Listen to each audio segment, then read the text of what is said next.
En France, le procès de l'affaire dite du Carlton, dernière matinée d'audition pour Dominique Strauss-Kahn. 14 prévenus poursuivis pour proxénétisme aggravé et escroquerie.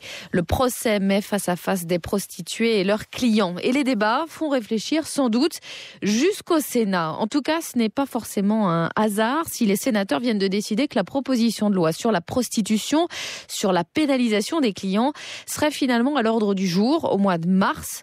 Selon la porte-parole du collectif Les Effrontés, cette annonce surprise hier soir est une victoire après un long combat. Fatima Benomar. Ça a payé parfaitement, on a bien fait de se mobiliser et je pense que vraiment ça a payé, quoi. Vous pensez que c'était le bon timing aussi ? En tout cas, ce qui est sûr, c'est que le procès du Carlton a illustré le propos, vu que ça fait quelques années que dans notre défense d'une loi abolitionniste, nos contradicteurs nous disaient non mais écoutez, il y a deux prostitutions. Il y a une prostitution de rue, sale, précaire, violente, liée à la traite, et une prostitution finalement parfaitement professionnalisée, c'est celle des escortes, où les femmes sont très bien payées, bien traitées, tout ça.